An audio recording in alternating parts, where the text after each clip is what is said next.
Hello, my name is Allison Montoya, and I am here with my administrator, Mr. Watari. Hello, hello, everybody. My name is Eric Watari, and I am the assistant principal at Macy Intermediate. Go Macy Knights. Yes, go Macy Knights. Thank you, Mr. Watari. I really feel so appreciative of you joining me and doing this interview. All Thank right, you. so let's get started. I am interviewing Mr. Watari on the hot topic of growth mindset. So, Mr. Watari, in what ways does our school promote a growth mindset? This is a great question. From the very beginning of the school year, we always want to promote the growth mindset. And as we were discussing, you and I have been at the school for about 2 years now. And even before we were there, our principal, Mrs. Matsumoto, has already embedded into our staff this whole mantra of having this growth mindset with our students.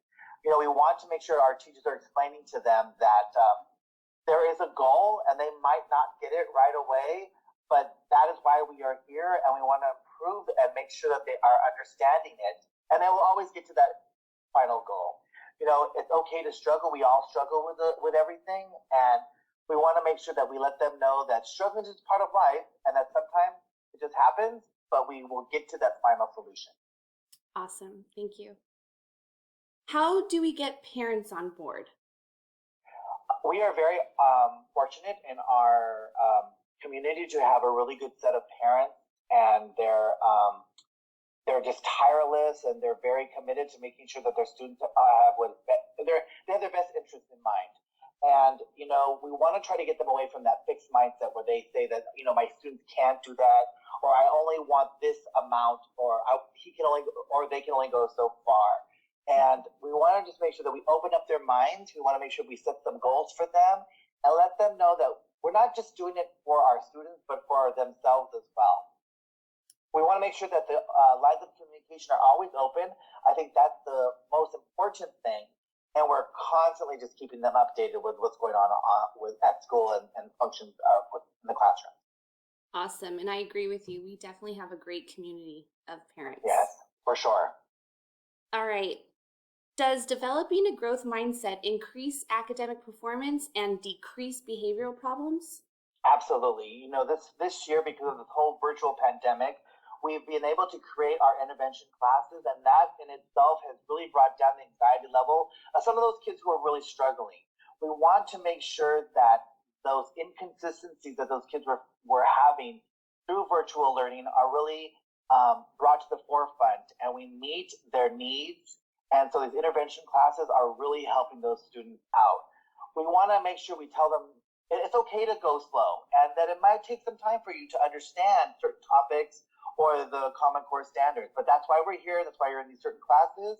But we also want to make sure that they're also aware that these procedures are just natural. That sometimes it goes wrong, and sometimes it just takes maybe a little bit longer for you to learn something or become just interested in something. Our principal, Mrs. Matsumoto, brought up the power of yet. I really like this whole saying that it's just a realization of that sometimes things are just worth waiting for. So you might not understand it yet, but down the line you're going to get in. It was inspiring to me, thinking that that's a really good mantra for the whole school. That it is difficult right now, yet you will get to it, and you're going to understand it later on down the line. It's all about success, and that's what we want for our students. Excellent. All right, last question. As All an right. administrator, how do you handle the school climate in regards to a growth mindset? How do you get everyone's buy-in? Yeah, this is a great question, and this one is a hard one. We want to make sure all of our teachers have the right mindset for our students. And it's going along the lines of our parents. We just want to make sure everyone is kept in the loop. We definitely want to listen to their concerns. We want to listen to what they might be thinking might be good for them and for their students. And we have to message the staff all the time, letting them know that this is what we're thinking, how we're feeling, what the kind of climate of the school is. We want to make sure that we're building a positive culture. We listen to their needs all the time. And we are very present, not only visible outside, but also in the classrooms. And just through data, looking at data, we want to make sure that we are aware of what's going on in the classroom and how we can help them also, be a great teacher, be a success for Macy. Awesome. That was awesome.